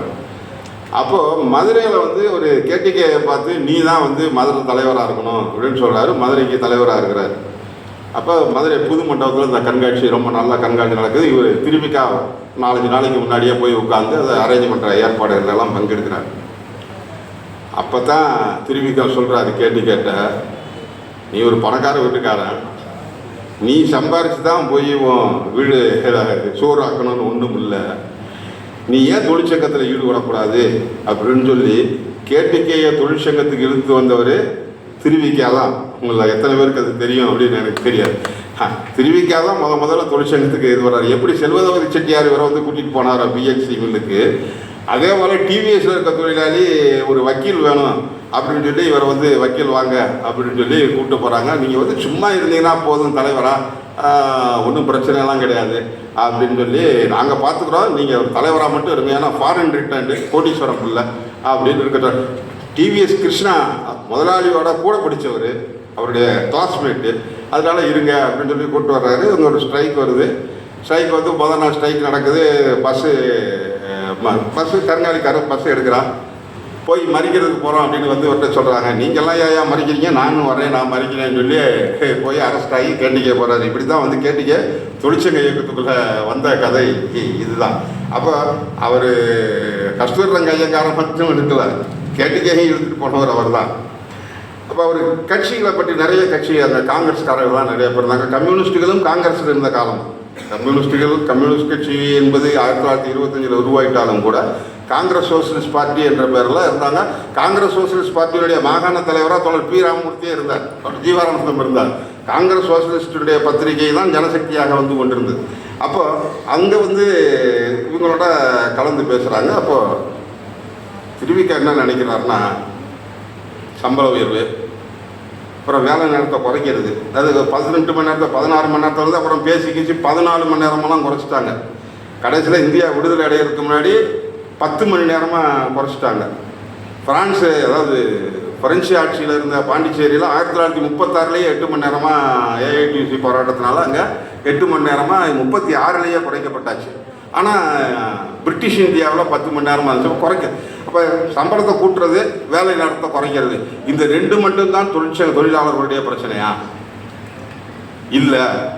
எப்படி போய் சோவியத் யூனியனில் வந்து மனு கொடுத்துக்கிட்டு இருந்தவன் மனு வாங்குற இடத்துல போய் ஆட்சி அதிகாரத்தில் உட்கார்ந்த உடனே 8 மணி நேரம்னு சட்டம் போட்டானே, அத்தனை விவசாய நிலங்களையும் கூட்டுறவு பண்ணையாக மாற்றினானே, அத்தனை தொழிற்சாலைகளையும் அரசாங்கத்துக்கு சொந்தமானதாக மாற்றினானே. அப்போ அதே மாதிரி இந்தியாவிலேயும் மாற்றினா தானே சரியாக இருக்கும். இப்போ பொருளாதார சமதர்மம் வரணும்ல அப்படின்னு கூட்டங்களில் பேச ஆரம்பிக்கிறாரு. காங்கிரஸ்காரங்கள்லாம் சங்கத்தில் இருந்த சக தலைவர்கள், நீ இப்படிலாம் பேசக்கூடாது, நீங்கள் பேசுறது தப்பாக பேசுகிறீங்க அப்படின்னு சொல்லிட்டு பத்திரிக்கையிலேயே எழுதுகிறாங்க. சங்க தலைவர்களை தி மெயில் அப்படிங்கிற பத்திரிக்கையில் இந்தியாவுக்கு தொழிலாளர் இயக்கம் அனாவசியம். இங்கே இப்போ பெரியார் உட்காந்துட்டு இருக்காருல, சிம்சனுக்கு பக்கத்தில் சில தமிழ்நாட்டு சென்னையில் ஹிந்து பத்திரிக்கை இருக்குது. ஹிந்து பத்திரிக்கை பக்கத்தில் அது மெயில் பத்திரிக்கை அலுவலகத்தை அப்படியே வச்சுருக்காங்க. மெயில் பத்திரிக்கை இப்போ வரல, ஆனால் மெயில் பத்திரிக்கை அலுவலகத்தை அப்படியே வச்சுருக்காங்க. அந்த மெயில் பத்திரிக்கையில் எழுதுகிறாங்க, இந்தியாவுக்கு தொழிற்சங்க இயக்கம் ரொம்ப அனாவசியம், ரொம்ப அநியாயம் பண்ணிகிட்டு இருக்காங்க அப்படின்னு சொல்லி. இதுக்கு இடையில் இவர் பிபி வாடியை பற்றி சொல்ல மறந்துட்டேன்ல. இந்த மெட்ராஸ் லேபர் யூனியன் வைக்கும்போதே அதுக்கு யார் தலைவராக இருக்கிறது அப்படின்னு ஒரு பிரச்சனை வருது. இப்போ யார் தலைவராக இருக்கலாம்னா, இப்போவும் சென்னையில் ஒரு தொழிற்சங்கத்துக்கு தலைவராக இருக்கணும்னா கொஞ்சம் வக்கீலாக இருந்தால் பரவாயில்ல, இப்போ வக்கீல் இருந்தால் நல்லது அப்படின்னு நினைப்பாங்க. நீங்கள் வக்கீலுக்கே பாடம் சொல்லி தர அளவுக்கு உங்களுக்கு சட்டங்கள் தெரிஞ்சாலும் இயக்கம் தெரிஞ்சாலும் அவன் வந்து அதை அங்கீகரிக்க மாட்டான். அவர் வக்கீல் வேணும்னு. அப்போது வக்கீல் இருக்காது யாருன்னு பார்த்தாக்கா, அப்போது ஹோம் ரூல் மூவ்மெண்ட், அன்னி பெசன்ட் அம்மையாருடைய ஹோம் ரூல் மூவ்மெண்ட் இருக்குது. அதில் பிபி வாடியாக இருக்கார். அவர் பிபி வாடியாவுக்கு தமிழ் தெரியாது, ஆனால் அவரை கூப்பிட்டு வந்து நீங்கள் தலைவராகிருங்க அப்படின்னு சொல்கிறாங்க. அவர் ஆங்கிலத்தில் பேசுகிறார், தமிழ் தொழிலாளிகிட்ட ஆங்கிலத்தில் பேசுகிறார். இதை தமிழில் மொழிபெயர்த்தவர் திருவிக்கா. ஒவ்வொரு பேசுகிறது வாடியாவாக இருக்கலாம், ஆனால் தொழிலாளிக்கு யாருடைய வார்த்தை தெரியும் அப்படின்னாக்கா திருவிக்காவுடைய வார்த்தையை மட்டும்தான் தெரியும். அப்போ அவர் மறுபடியும் மேல்நாட்டுக்கு போகிறார். அவர் அப்போ மிருளானி சட்டோபாத்தியாயா அவங்ககிட்ட கொஞ்சம் மிருளானி சட்டோபாத்தியாயாங்கிறது சரோஜினி நாயுடு அவருடைய சொந்த தங்கை. அவங்க குடும்ப விவகாரம் அதெல்லாம் ஒரு பெரிய, அதை மட்டுமே 1 மணி நேரம் பேசலாம். அவங்க எப்படிப்பட்டவங்க, எங்கெங்கெல்லாம் அவங்களுக்கு தொடர்பு இருந்தது அப்படின்னு சொல்லி. மிருளானி தான் வந்து சொல்கிறாங்க, இப்போ நமக்கு இத்தனை இடத்துல சங்கம் இருக்குது, பஞ்சாலைகளில் சங்கம் இருக்குது, அரிசியில் சங்கம் இருக்குது, போலீஸ்காரனில் சங்கம் இருக்குது, ரயில்வேல சங்கம் இருக்குது, ட்ராமில் சங்கம் இருக்குது. அப்போ இந்த சங்கத்துக்கெல்லாம் சேர்ந்து ஒரு மத்திய சங்கம் ஒன்று வேணும், தனித்தனியாக போராடாமல் மொத்தமாக போராடணும் அப்படின்னு அவங்க சொல்கிறாங்க. சரி அப்படின்னு சொல்லி 1920 மார்ச் மாதம் ஏஐடிசி இது வரைக்கும் தோன்றவில்லை. இப்போ நம்ம பேசிகிட்டு இருந்த காலத்தில் 1920 மார்ச் 21 சென்னையில் ஒரு மாநாடு நடத்துகிறாங்க. அந்த மாநாட்டில் மாகாண தொழிற்சங்கத்தினுடைய தலைவராக திருவிக்கா வேணாங்கிற இல்லை நீதாயா அப்படின்னு சொல்லி இருக்க சொல்கிறாங்க. அவர் எழுதுகிறாரு, வாரந்தோறும் எங்கள் சங்கத்துக்கு கடற்கரையில் கூட்டம் நடக்கும், மெட்ராஸ் பூரா இருக்கிற சங்கத்துக்கான மத்திய சங்கத்துக்கான கூட்டம் கடற்கரையில் நடக்கும், எல்லா தொழிலாளியும் கொடியை எடுத்துக்கிட்டு அவனுடைய சங்க பதாகையை எடுத்துகிட்டு கடற்கரைக்கு வருவான், கடற்கரையில் எல்லாம் சேர்ந்து பேசுவோம், ஏதாவது ஒரு கம்பெனியில் ஸ்ட்ரைக் ஆகி போச்சு, கதவடைப்பாகி போச்சு அப்படின்னு சொன்னால் அதுக்கு ஆதரித்து எல்லாரும் சேர்ந்து போய் ஆர்ப்பாட்டம் மறியல் பண்ணுவோம். இனி சொல்லப்போனால் அவனுக்கு ஆதரவு பண்ணி மற்ற எல்லா தொழிற்சாலைகளையும் வேலை நிறுத்தம் நடக்கும். அப்போ எப்படிப்பட்ட தொழிற்சங்கத்தை கட்டமைத்திருக்கிறார்கள் பாருங்கள். இதையெல்லாம் பார்த்து அரசாங்கமும் முதலாளிகளும் அச்சுறுத்தலுக்கு ஆட்பட்டனர். நான் இப்போ தான் ஐயப்பனுக்கு ஒரு வார்த்தை சொல்லணும். திருவிக்காவை பற்றி சொல்லுப்போ திருவிக்கா வார்த்தைக்கும் ஐயப்பா வார்த்தைக்கும் என்ன வித்தியாசம்? கவர்னரையே மிரட்டினவர் அப்படின்னா பேசும்போது சொன்னீங்கல்ல, கவர்னரையே மிரட்டினவர். அங்கெல்லாம் ஒரு சொல் கொள்ளும் ஒரு சொல் வெல்லும். அவர் மிரட்டினோம்னு சொல்லலை, நாங்கள்லாம் ஒற்றுமையாக இருந்தோம், எங்களை பார்த்து அவன் பயந்துட்டு இருந்தான்னு சொல்கிறாரு. ஒரே விஷயம்தான், ஆனால் பார்ப்பதில் எவ்வளோ பெரிய வித்தியாசம் இருக்குது பார்த்தீங்களா? அப்போ பயந்து இருந்தாங்க அப்படின்னு அச்சம் வாட்டியே வந்தது. அரசுகளையும் அரசாங்க அதிகாரிகளையும் முதலாளிகளையும் அச்சம் வாட்டியே வந்தது அப்படின்னு சொல்கிறார். இதெல்லாம் பார்த்து என்ன பண்ணுறாங்க அப்படின்னா, இவங்களை எப்படியே விட்டால் சரியாக வராது, மெட்ராஸ் மாகாணத்துக்காவது ஒரு சட்டம் போட்டு இந்த சங்கத்தெல்லாம் தடுக்கணும் அப்படின்னு சொல்லி லார்டு வில்லிங்டன் பிரபு, லார்டு வில்லிங்டன் அல்லது வில்லிங்டன் பிரபு அவன் ஒரு சட்டத்தை கொண்டு வரதுக்கு முயற்சி பண்ணுறான். அதாவது சங்கங்களை கட்டுப்படுத்துவதற்கான ஒரு சட்டத்தை கொண்டு வரதுக்கு முயற்சி பண்ணுறான். நல்லா நினைச்சுங்க, தொழிற்சங்க சட்டம் இன்னும் வரல. தொழிற்சங்க சட்டம் 1926 தான் வருது. 1920 தொழிற்சங்க சட்டமே இல்லை. ஆனால் தொழிற்சங்கத்தை கட்டுப்படுவதற்கான ஒரு சட்டத்தை கொண்டு வர்றான். அதுக்கு குமாரசாமி சாஸ்திரின்னு ஒரு ஆளை போட்டு இந்த பொதுக்கருத்து அறிகிறது, இப்போ நம்ம அரசாங்கம் அனுப்பும் பொதுக்கருத்து அறிவோம் அப்படின்னு சொல்லுவான். அவன் வந்து ஒரு கூட்டம் போடுவான், சண்டை கண்டான கடைசியில் ஜனங்கள்லாம் ஏற்றுக்கிட்டாங்க. ஜிஎஸ்டி வரியை 18% 28% ஆகத்தான் ஆக ரொம்ப சந்தோஷமாக போடுங்கன்னு ஜனங்கள்லாம் சொன்னாங்க. நீ ஒரு அறிக்கை எழுதி தருவான், உடனே அவன் 28% ஏற்றி விட்டுருவானுங்க. அப்போ அந்த மாதிரியான முறையில் ஒரு இது போடுறாங்க. இந்த குமாரசாமி சாஸ்திரிங்கிறவன் யாருன்னா, ரவுலட் சட்டம் வரும்போது அங்கேயும் இதே மாதிரி பொறுக்கிறதுக்கு நடத்தி ரைட்டு சொன்னவன். ரவுலட் சட்டத்தின் மூலமாகத்தான் ஜாலியன் வாலாபாக் படுகொலை 1919 ஏப்ரல் 19 நடக்குது. அப்போ அந்த அவன் வந்து இங்கே வந்து எங்களுக்கு கருத்து கணிப்பா, அவன் இருக்கக்கூடாது, மாற்று அப்படின்னு சொல்லி ஒரு பெரிய ஸ்ட்ரைக் எதுக்குன்னு பாருங்கள். சங்கத்தை கட்டுப்படுத்துவதற்கு ஒரு சட்டம் கொண்டு வர யோசிக்கிறார்கள். அப்படி ஒரு சட்டம் போடலாமான்னு சொல்லி ஒருத்தனை நடுவராக போடுறாங்க. அவனை நடுவராகவே போடக்கூடாது, நீ விசாரணையும் நடத்தக்கூடாதான்னு ஸ்ட்ரைக்கு, சென்னை புறம் ஸ்ட்ரைக்கு. அப்படின்னா எவ்வளவு கூர்மையாக நம்முடைய தாத்தன்மார்கள் இருந்தார்கள் யோசிச்சு பாருங்க. இப்போ சட்டம் வந்துருச்சு, 4 சட்டம் நம்ம தலைக்கு மேலே தொங்கிக்கிட்டே இருக்குது. ஆனாலும் நம்ம ஒரு நாள் ஆர்ப்பாட்டத்துக்கு வாங்கினோம்னா கையில் காலில் விழுந்து அப்பா வந்துடுடா, அசிங்கமாக போவோம், 15 பேர் நின்னா அப்படின்னு கூப்பிட்டுக்கிட்டு இருக்கோம். ஆனால் சட்டம் வந்தால் கெட போகிறது யாருன்னா, இந்த எவன் வரமாட்டேன்னு சொல்லி நெஞ்சை நிமித்திட்டு போகிறான் பாருங்க, அவனுக்கு தான் முதல்ல அடி உறுத போகுது. ஆனால் அவனை போய் நம்ம ஏதோ நம்ம பிள்ளைக்கு சடங்கு வச்சுருக்க மாதிரி, காது குத்து வச்சுருக்க மாதிரி வாயான்னு வெத்தலை வாக்கு வச்சு கூப்பிட்டுக்கிட்டே இருக்கான். அவன் பிகு பண்ணிட்டு போயிட்டே இருக்கான். ஆனால் சட்டம் வரலாம்னு யோசிக்கும் போதே யோசிக்காதடா அப்படின்னு ஸ்ட்ரைக் பண்ணியிருக்கான் நம்ம தாத்தன்லாம். அப்போ இந்த ஒற்றுமை வந்து எவ்வளவு பெருசு, ரொம்ப ஆனந்தமாக எழுதுறாருல திருவிக்கா வந்து ஆனந்தமாக எழுதுறாரு. லார்ட் வில்லிங்டன் அவன் பெரிய ரவுடி பையன் புகழ் பெற்றவன். லார்ட் வில்லிங்டன் வந்து ஒரு கமிட்டி போடுறான். அதுக்கு குமாரசாமி சாஸ்திரியை வந்து நடுவராக போடுறான். நீ சாஸ்திரியும் போடக்கூடாது, விசாரணை கமிஷனும் போடக்கூடாது, சட்டமும் போடக்கூடாதுடா அப்படின்னு எதிர்த்து நம்ம தொழிலாளி முறியடிச்சான்னா இவன் கையில் எவ்வளவு பெரிய அதிகாரம் இருக்குது. வெள்ளைக்காரன் ஆட்சி, வெள்ளைக்காரன் நினச்சா கூட இங்கே வந்து போட்டுற முடியாது அப்படிங்கிறத பார்த்து ரொம்ப ஆனந்தமாக ஒரு பக்கம் எழுதியிருக்கிறார். அதை பற்றி மகிழ்ச்சியாக எழுதியிருக்கிறார். அந்த வார்த்தைகளை பூரா சொன்னால் ரொம்ப நேரமாகும், அதனால நான் சொல்கிறேன். ஆனால் இப்போ நான் சொன்னது அவர் காலத்துலேயும் இருந்திருக்கு. இல்லை இப்போ நம்ம சொன்னதில்ல, இதெல்லாம் இல்லாமல் போகல. அடுத்து இந்த மத்திய சங்கத்தோட கூட்டத்தை போடுறாரு. கூட்டத்துக்கு கொஞ்சம் பேர் வரான், கொஞ்சம் பேர் வரல. நான் சொல்கிறேன், என்னால் முடியல, நான் இத்தனை சங்கத்தை பார்த்து மத்திய சங்கத்தையும் பார்க்க முடியல, நான் பதவி விலகிக்கிறேன், எனக்கு பதிலாக வாடியாக வந்து மத்திய சங்க தலைவராக இருக்கட்டும் அப்படின்னு சொல்கிறாரு. சரி அப்படின்னு ஏற்றுக்கிறாங்க. அடுத்த நாள் என்ன பண்ணுறேன், எங்களெல்லாம் கூப்பிடலை, மிருளாநிதி வந்து எல்லாத்துக்கும் கடிதம் கொடுத்துட்டு தான் மிருளாநிதி சொல்கிறாங்க, எங்களுக்கு லெட்ரு வரலன்னு அவனும் சொல்லுவான். இப்போ நம்மளால் அப்படி சொல்லுவாங்க, எனக்கு சர்க்குலர் சொல்லவே இல்லையா, நம்ம சங்கத்தில் வர பஞ்சாயத்தில் இது ஒன்று எனக்கு சொல்லலை தோழர், கூட்டம் நடந்தது எனக்கு தெரியாது. நாங்கள் அப்போ கூட்டம் நடந்தது உனக்கு தெரியுமா தெரியாதா? செயலாளர் சொல்லலை, ரைட்டு, ஆனால் கூட்டம் நடந்தது உனக்கு தெரியுமா தெரியாதா? கூட்டம் நடந்தது தெரியும், பின்ன போக வேண்டியதான், நீ மெம்பர் தானே அந்த கூட்டத்தில், அந்த நிர்வாகக்குழு மெம்பர் தானே, கூட்டம் நடக்குதுன்னு தெரிய முடியல, உனக்கு சொல்லல, போய் கூட்டத்தில் என்ன ஏன்டா எனக்கு சர்க்குலர் கொடுக்கலான்னு செயலாளர் இருக்காது. அதை கேட்கறத விட்டுவிட்டு இப்போ போகாமல் இருக்கிறதுக்கு எனக்கு சர்க்குலர் வரல தோழர். அப்புறம் வாட்ஸ்அப்பில் தான் அனுப்பிச்சாங்க தோழர். பின்ன என்ன அடிக்கணும், தந்தி அடிக்கணுமா அவனுக்கு? இல்லை, லெட்டர் பண்ணாலும் சர்க்குலர் தர வேண்டாமா? அது எந்த ரூல்ஸில் எழுதியிருக்கு, சர்க்குலர் வாட்ஸ்அப்பில் பார்க்கக்கூடாதுன்னு.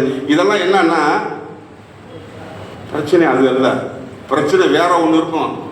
அந்த பிரச்சனைக்காக இங்கே போகாமல் இருக்கிறதுக்காக 40 சாக்கு சொல்கிறது, அந்த மாதிரியான சாக்கு அந்த காலத்துலேயும் சொல்லியிருக்காங்க.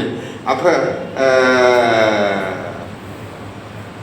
ஆனால் இப்படி ஒரு சின்ன பிரச்சனை வந்த ஒன்றுச்சு அப்படின்னு சொன்ன உடனே பின்னி மில்லில் தகராறு ஆரம்பிக்குது, ஒரு ஸ்ட்ரைக் நடக்குது. அந்த ஸ்ட்ரைக்குக்கு கருங்காலியை கூட்டு போகிறதுக்கு முயற்சி பண்ணுறாங்க. 6 மாதம் ஸ்ட்ரைக். சங்கத்துக்கு நிதி போட்டு வச்சுருக்காங்க பேங்க்கில், அந்த பேங்க்கில் இருக்கிறதெல்லாம் எடுத்து திருவிக்கா எல்லாருக்கும் கொஞ்சம் கொஞ்சம் கொடுத்து வீட்டில் பட்டினி கிடக்கக்கூடாதுல அப்படின்னு படத்தை பூராவும் எடுத்து கொடுத்துட்றாரு.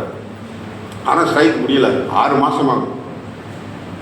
நான் சொன்ன பேர்கள் நான் அந்த விவரங்கள்லாம் சொல்லலை, நேரத்துக்கு கருதி நான் சொல்லலை. இந்துக்களும் முஸ்லீம்களும் அப்போ கிலாஃபத் இயக்கம்னு ஒன்று நடந்தது, விடுதலை போராட்டமும் கிலாஃபத் இயக்கமும் ஒன்றா நடந்தது. அல்லாஹு அக்பர், வந்தே மாதரம், இந்த 2 முழக்கமும் ஒன்றாக முழங்கப்பட்ட காலம் ஒன்று இருந்தது. அப்போ இந்த மதத்தால் பிரிக்க முடியல. அப்போ என்ன பண்ணுறான், இப்போ சாதியால் பிரிப்போம். இப்போ தமிழ்நாட்டில் தான் நடந்துட்டு இருக்கு, இப்போவும் அதான் நடக்குது, சாதியால் பிரிப்போம். அப்போ சாதியால் பிரிப்பதற்கு முயற்சி பண்ணுறான். குறிப்பாக ஆதி திராவிட தோழர்கிட்ட போய் நீங்கள் வேலைக்கு வாங்க அப்படின்னு கூப்பிட்றான். கொஞ்சம் பேர் MC ராஜா, நம்ம சொன்ன முடியும், அவர் ஒரு பெரிய ஒடுக்கப்பட்ட மக்களுடைய தலைவர், அவர்கிட்ட போய் சொல்கிறாங்க, ஏப்பா எங்கள் ஆள் இப்போ தான் வேலை கிடச்சி போயிருக்கான், அவனை போய் வெளியே நிற்க சொல்கிறிய அப்படின்னு அவர் சொல்லிட்டார். அப்போ கொஞ்சம் பேர் வேலைக்கு போகிறாங்க. ஆனால் மீதி இருக்கக்கூடிய ஆதி திராவிட தோழர்கள்லாம் ஒன்றா சேர்ந்து இல்லை நம்ம சகோதரர்கள் பக்கத்தில் தான் நீங்கள் நம்ம வேலையை உடச்சுலாம் போகக்கூடாதுன்னு திட்டம் போடுறாங்க, அது தீர்மானம் போடுறாங்க. ஆனாலும் 6 மாதம் வேலை இல்லாமல் இருக்கும்போது கொஞ்சம் கொஞ்சமாக அந்த இதோட சேர்த்து உடைய தொடங்கும். அப்போ என்ன முடிவு பண்ணுறாங்கன்னா, போலீஸ் நிற்கிது, அதை சுற்றி இராணுவம் நிற்கிது, கண்ணு முன்னாடி வேலைக்கு ஆள் போகிறாங்க. என்ன நடக்கும்னு உங்களுக்கு தெரியும்ல, அடிதடி தகராறு, உள்ள வீட்டுக்கு தீ வைக்கிறது எல்லாமும் நடக்குது. தலைவர் திருவிக்கா அஹிம்சாவாதி, காந்தியை போட்டுறவர். ஆனால் தகராறு நடக்குது. இப்போ என்ன பண்ணுறா, வில்லிங்டன் கூப்பிட்டு நீ தான் எல்லாமும் பண்ண அப்படிங்கிறான். அப்புறம் அந்த வில்லிங்டன் என்ன பண்ணுறேன்னா, இவரை நாடு கடத்திடுறதுன்னு முடிவுக்கு வந்துடுறாங்க. திருவிக்காவை நாடு கடத்திடுவோம், அவர் இனிமேல் வச்சுக்கிட்டு இருந்தா நாய்க்குத அப்படின்னு சொல்லி நாடு கடத்துறது முடிவுக்கு வர்றாங்க. அப்போ பனகல் ராஜான்னு ஒருத்தர் இருந்தார். அப்போ தமிழ்நாட்டில் மெட்ராஸ் பிரசிடென்சியில் பிரிட்டிஷ்காரன் ஆட்சி. ஆனால் உள்ளே வந்து ஒரு பொம்மையாக ஒரு அரசாங்கம் இருந்துச்சு. அந்த அரசாங்கத்துக்கு இப்போ முதலமைச்சர் மாதிரி அங்கே ஒரு அமைச்சர் இருந்தார். அந்த முதலமைச்சருக்கு முதலமைச்சர்னு பேர் கிடையாது, பிரதம மந்திரின்னு தான் பேர். மெட்ராஸ் ப்ரொவின்ஸில் இருக்கவரும் பிரதம மந்திரி. ஏன்னா இந்தியாங்கிறது ஒரு நாடு கிடையாதுங்க. விடுதலைக்கு முன்னாடி இந்தியா என்பது ஒரு நாடாக ஒருபோதும் இருந்ததில்லை. ஒரே நாடு ஒரே காடுங்கிட்டு இருக்காங்க. ஒரே நாடாக இந்தியா 1947க்கு முன்பு ஒரு நாள் இந்தியா விடுதலை அடையும் போது 565 நாடுகளாகத்தான் விடுதலை அடைந்தது. ஒரு நாடாக விடுதலை அடையவே இல்லை. அப்போ எல்லா நாடும் இருக்குல்ல. இப்போ மெட்ராஸ் ப்ராவின்ஸுக்கு ஒரு பிரைம் மினிஸ்டர், அவர் பனகல் ராஜா. மதுரையில் வந்து இப்போ மீனாட்சி காலேஜ் இருக்குது பார்த்தீங்களா, அந்த மீனாட்சி காலேஜ் பனகல் பில்டிங். அதே போல் சென்னையிலையும் பனகல் பில்டிங்னு அந்த அடையாறு கரையில் ஒரு இது இருக்கும், பனகல் பில்டிங். அப்போ பனகல் ராஜா என்ன பண்ணுறாரு, நீ மட்டும் அவரை நாடு கடத்தினா நான் வந்து இந்த பிரைம் மினிஸ்டர் பதவியிலேருந்து விலகிடுவேன் அப்படிங்கிறாரு. அப்புறம் வேறு வழியே இல்லாமல் அவரை வச்சுக்கிறாங்க. அப்புறம் நிறைய விஷயங்களை பற்றி அவர் எழுதி கொண்டே போகிறார்.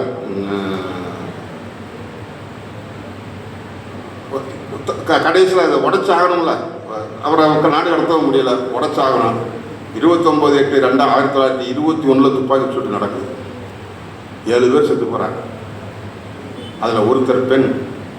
திருவிக்க அதில் எழுதுகிறாரு, இந்த செத்துப்போன இந்த தொழிலாளருக்கு சென்னை என்றைக்கு நினைவுக்குரிய அமைக்குமோ அப்படின்னு எழுதுகிறார். நினைவுக்குரியன்னு என்னன்னா ஒரு நினைவு மண்டபம். இந்த செத்து போயிட்டானே தொழிலாளி, இவனுக்கு ஒரு மண்டபம் அமைக்கணுமே. சென்னையில் 1000 மண்டபம் இருக்குது. நடந்தது 1921. இன்னைக்கு வரைக்கும் அந்த தொழிலாளிக்கு நம்ம எவ்வளவு நன்றி பெற்றவர்கள் நம்ம சொல்லிக்கிறோம். ஆனால் எவ்வளவு நன்றி மறந்தவர்கள் பாருங்கள்.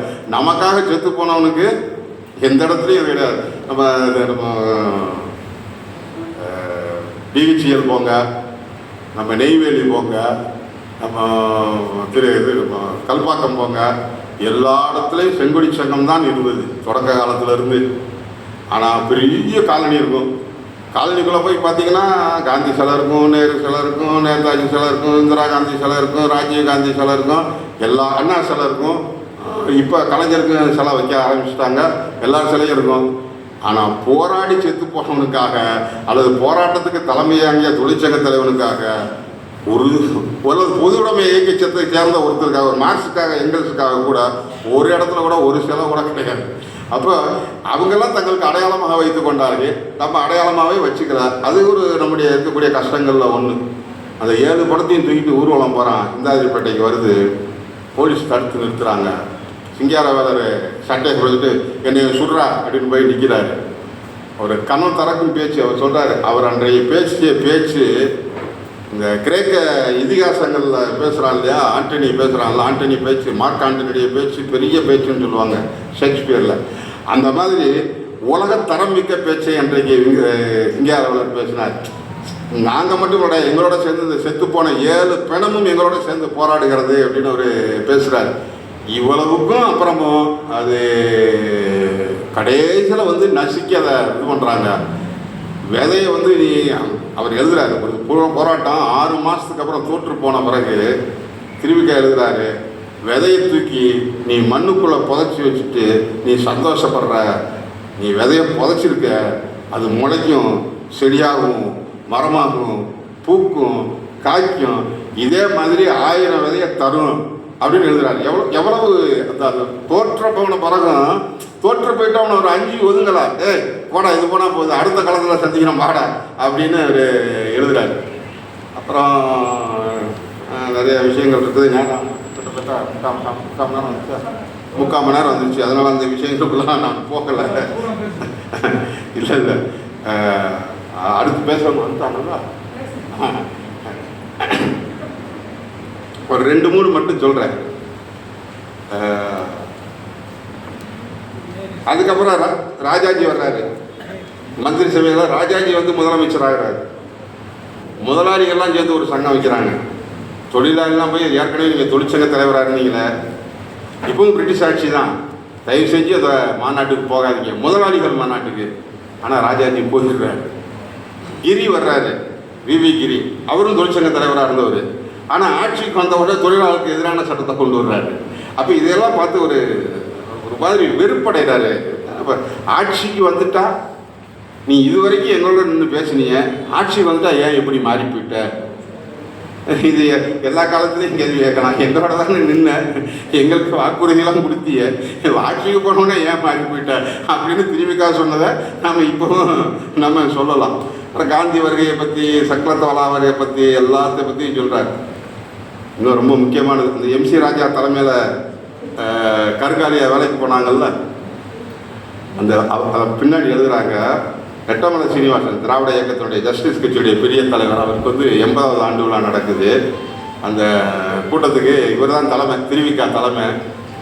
அப்போ MC ராஜா சொல்கிறாரு, நான் அன்றைக்கி நீங்கள் ஸ்ட்ரைக்கில் அப்படி சொன்னீங்க, நான் அப்படி தப்பாக சொல்லிட்டேன், ஆனாலும் இப்போ அவங்க எல்லாத்தையும் நான் ஒன்றா சேர்த்துட்டேன், அவங்க நம்ம சங்கத்துக்கு விரோதமாக போக மாட்டாங்க அப்படின்னு சொல்லிட்டு அவர் சொல்கிறாங்க. கூட்டத்திலே பேசுகிறாரு, எப்போதும் தொழிலாளர் இயக்கத்தில் திருவிக்கா இணங்கியே இருந்தார், நான் பிணங்கியே இருந்தேன், ஆனால் எங்கள் 2 பேருக்கு இடையில ஒருபோதும் பிணக்கு வந்ததே இல்லை.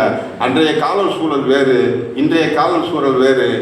ஒருபோதும் நன்றி மறக்க மாட்டோம் நாங்கள் அப்படின்னு சொல்கிறாரு. அப்போ திருவிக்கா ஒரு குதிரை வண்டியில் வர்றாரு. வியாசர்பாடியில் மறைச்சிக்கிறாங்க, ஒரு கூட்டம் மறைச்சிக்குது. சரி, ஒரு கீழே இறங்குறாரு. யாருன்னா அந்த ஸ்ட்ரைக்கை உடச்சிட்டு போனவங்களுடைய கூட்டம். சரி, நம்ம இன்றைக்கி என்ன கருத்தால் காகிறோமோ அப்படின்னு நினைக்கிறாரு அவர். ஆனால் ஐயா நீங்களா என்ன, நீங்கள் இப்படி தனியாக ஒத்தாலாம் குதிரை வண்டியில் வந்துட்டு இருக்கீங்க, வாங்கன்னு சொல்லி ஜிஹெச் வரைக்கும், அதாவது சென்னை சென்ட்ரல் ஸ்டேஷன் இருக்குல்ல, சென்ட்ரல் ஸ்டேஷன் வரைக்கும் விட்டுட்டு போனாங்க அப்படின்னு எம்சி ராஜாட்ட சொல்கிறாரு. எம்சி ராஜா சொல்கிறார், பார்த்தீங்களா எங்காலும் நன்றி மறந்தவன் ஆவானா அப்படின்னு சொல்கிறாரு. இதை கேட்டுக்கேன்னு சொல்லுவார். தொழிலாளி என்பவன் ஒருபோதும் தொடர்ந்து நிரந்தர கருதுகாலியாக ஒருத்தன் கூட இருக்க மாட்டான். டிவிஎஸ் போராட்டத்தில் கருப்பியாகிற டிரைவர் இவங்க ஜெயிலில் இருக்காங்க, வண்டி எடுத்துட்டாரு, சங்கத்தில் இருந்தவர் கருப்பியாகவே வண்டி எடுத்துகிட்டு போயிட்டாருங்க, கருங்காலி ஆகிட்டாங்க, என்ன பண்ணுறதுன்னு என்கிட்ட சொல்லி எல்லாம் எனக்கு அன்றைக்கி ராத்திரி அன்றைக்கி சாப்பிடவே பிடிக்கல. ஆனால் அடுத்து நான் மறுபடியும் மறியல் நடக்குது, கருப்பியாகவே மறியல் பண்ணி தலைமையேற்று கருவை பட்டு அடுத்த நான் காலையில் நேற்று கருங்காலி வேலை பார்த்த கருப்பியாக இன்றைக்கி ஜெயிலுக்கு வர்றாரு. அப்போ கருங்காலியாக நிரந்தரமான கருங்காலி அப்படின்னு தொழிலாளியில் எவனுமே கிடையாது. அடிக்கடி சொல்லுவார், கேட்டீங்க இது அனைவரும் திரும்பி காட்டுறதுக்கு பிடிச்சதாக தான் இருக்கணும். இது அடிக்கடி அவர் சொல்லுவார். இதே மாதிரி கட்சி உள்ளே வந்ததை பற்றி ரொம்ப பேசணும். செல்வபதி செட்டியார் பேசணும்ல, அவர் எலெக்ஷனில் நிற்கிறார். அப்போ காங்கிரஸ் கட்சி பெரிய கட்சி, அவரை எதிர்த்து நிற்கிறாங்க, தகராறு வருது. ஆனால் செல்வபதி செட்டியாருக்கு தொழிலாளி ஓட்டு போட்டான். ஆனால் அன்னைக்கு இருக்க தொழிலாளி ஓட்டு போட்டான். இன்றைக்கி நம்ம பாஸ்கரை அல்லது ஐயப்பாவோ அல்லது பாண்டியனோ அங்கே நின்னா கூட நம்மளால் எல்லாரும் ஓட்டு போடுவீங்கன்னா சொல்ல முடியாது. அந்த தைரியம் இருந்துச்சுனாக்கா நம்ம கூரை ஏறி கோட்டு பிடிக்கலாம். நம்ம கொண்டவன் தயவு இல்லாததுனால தான் நம்ம இன்னும் உட்காந்து எவனையாவது பார்த்து ஐயா சாமின்னு கை நீட்டிக்கிட்டே இருக்கோம். அப்போ ஜெயிச்சிட்டாரு. அதனால இந்த ஆள் பண்ணுறது பூரா தப்பு அப்படின்னு சங்கத்துக்குள்ளே பெரிய சண்டைகள் நடந்ததை பற்றி அவர் விளக்கமாக அவர் சொல்கிறார். இப்போ நல்லவர் கெட்டவர் எல்லா வகுப்புலையும் இருக்காங்க. பிறப்பில் உயர்வு தாழ்வு எப்படி இல்லையோ அதே போல் எப்படியோ நம்ம நாட்டில் உள்ள வந்துருச்சு. அதை போக்க வேண்டியது அறிஞருடைய கடமை. கலப்பு திருமணம் பெருகினால்தான் பிறப்பு வேற்றுமை ஒழியும். இது திருவிக்கா சொல்லியிருக்காரு. கலப்பு திருமணம் பெருகினால்தான் இந்த வேற்றுமை ஒழியும்னு சொல்கிறாரு. திருவிக்காவை நம்புகிறவங்க தலைவராக ஏற்றுக்கிட்டீங்கன்னா உங்கள் தலைமுறையில் இல்லைனாலும் அடுத்த தலைமுறையில் அதுக்கு முயற்சி பண்ணுங்க. அல்லது அப்படி ஒரு முயற்சியை நம்ம பசங்க செஞ்சாங்கன்னா அதை தடுக்காமையாவது இருங்க. ஆக நம்ம தொடக்க காலத்தில் சமயப்பணியில் ஈடுபட்டேன். அவர் சொல்கிறாரு, தொடக்க காலத்தில் சமயப்பணிகளில் ஈடுபட்டேன், பல சமயங்களை ஆய்ந்தேன், அது எனக்கு ஒரு பொறுமை உணர்ச்சியை தந்தது. பொறுமை ஏன் உலகம் பூராவும் பரவாயில்ல, ஏன் ஆத்திரம் இருக்குது? சிங்காரவலர் எனக்கு சில விஷயங்களை விளக்குனார். எல்லாருக்கும் எல்லா வாய்ப்பையும் கொடுக்கறதுக்கான ஒரு மார்க்கம் இந்தியா உலகத்தில் உண்டு என்று சொன்னால் அது மார்க்சின் கொள்கை மட்டும்தான் அப்படிங்கிறதை நான் அவரிடமிருந்து தெளிவுபட்டேன். இது யார்? அனைத்து சமயத்து பணியையும் செய்தவர் சொல்கிறாரு. அதன் மூலமாக தான் முடியும். அவர் சொல்கிறாரு, மகமது நபியுடைய தெய்வ உரிமை, கிறிஸ்துவின் அன்பு, புத்தரின் தர்மம், கிருஷ்ணனின் நிஷ்காமியம், முருகனின் அழகு, அனைத்தும் சேர்ந்தது எல்லாரும் சமம் அப்படிங்கிறது தான். எல்லாரும் சமமாக இருக்க வேண்டும், எல்லாருக்கும் எல்லா வாய்ப்பும் கிடைக்கணும். அப்படின்னா இந்த மதங்கள் பேசுகிற விஷயத்தை செயல்பூர்வமாக செய்வது அப்படின்னா அது மார்க்சியம் தான். ஆகவே மார்க்சியம் என்னை கவர்கிறது அப்படின்னு அதில் அவர் கொண்டு போகிறார். மார்க்சியத்தில் நாத்திகம் சொல்லுங்கிறதுக்காக மார்க்சியத்தை ஒதுக்காத. மார்க்சியர்களும் ஆத்தியம் பேசுபவர்களை வெறுப்பதில்லை. ஆகவே நம்ம 2 பேரும் ஒருத்தர் தாக்கி பிடிக்கணும் அப்படின்னு சொல்கிறார். 25 ஆண்டு கால தொழிற்சங்க வரலாறு அதை முடிக்கிறார் அவர். 25 ஆண்டு காலம் நான் இருந்துட்டேன், ஆனால் நான் நினச்ச புரட்சி நடந்துச்சா அப்படின்னா நடக்கலை. ஏன் நடக்கலை? சாதி விதி, சம்பிரதாய கட்டு, மூட வழக்கம். அந்த சம்பிரதாய கட்டுக்கிறதான் சாதாரணம் இல்லை. கல்யாணத்துக்கு போய் பொண்ணு மாப்பிள்ளை உட்காந்தா இடது பக்கம் பொண்ணு உட்காரக்கூடாது, வலது பக்கம் உட்காருமா ஒருத்தன். வலது பக்கம் உட்காந்து கொஞ்ச நேரம் கழிச்சு இன்னொருத்த வரும், இடது பக்கம் தான் உட்காரணும். எப்படி வலது பக்கம் போகலாமா? எந்த ரூல்ஸ் புக்கில் இருக்குன்னா தெரியாது. அவன் அந்தந்த ஊரில் எவன் அடி எடுக்கிறானோ அவன் தண்டக்காரனா அவன் ஒரு விதி சொல்லுவான். நீங்கள் கல்யாணத்தில், காது குத்தில், சடங்குல, கருமாதியில், சாவு எடுக்கிறதுல எல்லாத்துலேயும் பார்த்தீங்கன்னா எவனே தெரியாது, அவன் பாட்டுக்கு சாஸ்திரம் சொல்லுவான். ஆக அப்படிப்பட்ட சம்பிரதாயங்கள், மூட வழக்கங்கள், மூர்க்க பிடிவாதம். நான் சொல்வது தான் சரி, நான் வேற எவன் சொல்றதான மூர்க்க பிடிவாதம். முதலாளிகள் அமைப்பின் மீது மோகம். முதலாளிகள் அமைப்புனா எம்எல்ஏ ஆகுது, எம்பி ஆகுது, கவுன்சிலர் ஆகுது அப்படிங்கிற இருக்கக்கூடிய மோகம். தலைமைக்கான போராட்டம், விட்டு கொடுக்க மறுத்தல் முதலிய தலைகள் தான் இந்த புரட்சியை ஏற்பட விடாமல் தடுத்து கொண்டிருக்கிறது. இதனை உடைத்திடுவதற்கு பல்வேறு சமூக சீர்திருத்த இயக்கங்கள் வந்திருக்கின்றன. ஆனால் இதில் எல்லாவற்றிலும் ஆகச் சிறந்தது என்று பார்த்தால் அது தொழிலாளர் இயக்கம் என்பதை நான் வாழ்வால் கண்டுணர்ந்தேன் அப்படின்னு தெரிவிக்க சொல்றேன். இந்த தொழிற்சங்க இயக்கத்தை நாம் பற்றி நிற்கிறோம். பொறுமையும் அமைதியும் படிய பெறாதவர். என்கிட்ட பொறுமை கிடையாது, என்கிட்ட அமைதி கிடையாது அப்படின்னா இயக்கத்தை விட்டு நீங்குவது நல்லது. அப்பா, உனக்கு பொறுமை கிடையாது, உனக்கு அமைதி கிடையாது, உனக்கு நிதானம் கிடையாது அப்படின்னா தயவு செய்து சங்கத்தை விட்டு போயிரு அப்படின்னு கையெடுத்து கும்பிட்றாரு திருவிக்கா. அவர் சொல்கிறாரு, திருக்குறளும் கிறிஸ்துவின் மதப்பிரசங்கங்களும் இன்ன பிறவும் துணை செய்யும். சைவ சித்தாந்தவாதி, இந்து மதத்தை சேர்ந்தவர்.